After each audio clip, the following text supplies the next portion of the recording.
পশ্চিমবঙ্গে ওয়াকাফের সম্পত্তি আছে, মানে যতগুলো জায়গা আছে, প্লেস আছে, এই প্লেসগুলোর সংখ্যা হচ্ছে 1,48,200টি জায়গা।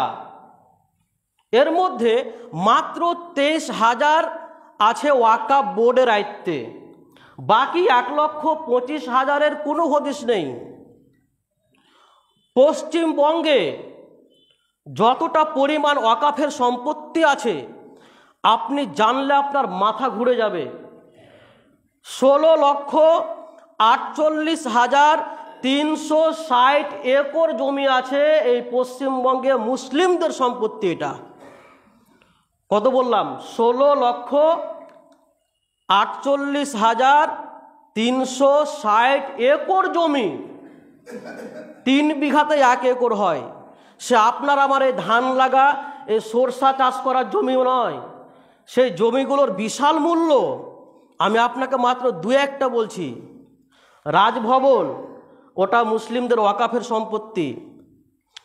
কলকাতার যে ইডেন গার্ডেন ক্রিকেটের ফিল্ড, ওটা ওয়াকাফের সম্পত্তি।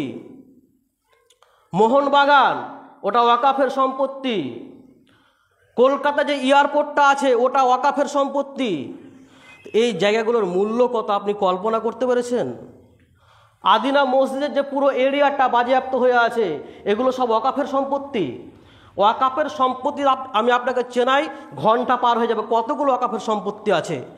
এতগুলো ওয়াকাফের সম্পত্তি, এত টাকা সেখান থেকে উপার্জন করা যায়, এত সম্পত্তি আছে। যদি আজকে পশ্চিমবঙ্গ সরকার যদি পশ্চিমবঙ্গের প্রত্যেকটি মুসলিমকে ওয়াকাফের যা সম্পত্তি যদি ভাগ করে দেয়, তাহলে কোনো মানুষকে চাকরি বাকরি করতে হবে না, ব্যবসা বিজনেস করতে হবে না, চাষবাস করতে হবে না, কাজ করতে হবে না। এরা 100 বছরের রিল্যাক্সে জিন্দেগি, এসি বাড়ি, এসি গাড়ি, বাবুয়ানি করে ঘুরে জীবন কাটাবে, তবুও টাকা শেষ হবে না, যে টাকাটি ভাগ পাবে। প্রত্যেকটা মুসলিম কিন্তু ভাগ করে দেয়। এত টাকা আছে ওয়াকাফের, এত সম্পত্তি আছে ওয়াকাফের। আজকে ইমামদেরকে 2,500 টাকা আর এই মুয়াজ্জিনদেরকে 1,000 টাকা বলে এটা সাম্মানিক। এটা সাম্মানিক না অপমানিক? একজন ইমামের বেতন 2,500 টাকা কেন হবে? তাকে 15-20 হাজার টাকা দেওয়া গেল না? যদি 22 লাখ টাকা করে ইমামদেরকে বেতন দেয়, 20 লাখ টাকা করে বেতন, তবু ওয়াকাফের সম্পত্তি শেষ হবে না। এত সম্পত্তি আছে ওয়াকাফের। একজন মুয়াজ্জিনকে 1,000 টাকা কেন? এটা কি সম্মান না অপমান? আমি সেদিকে যাচ্ছি না। আমি আপনাকে বলতে চাই যে মুসলিমদের যে ওয়াকাফের সম্পত্তিটা যখন মুসলিমদের কাছে ছিল, তখন সেই ওয়াকাফের সম্পত্তি থেকে মাদ্রাসাগুলো চলতো। ছাত্ররা শিক্ষা পেত ফ্রিতে।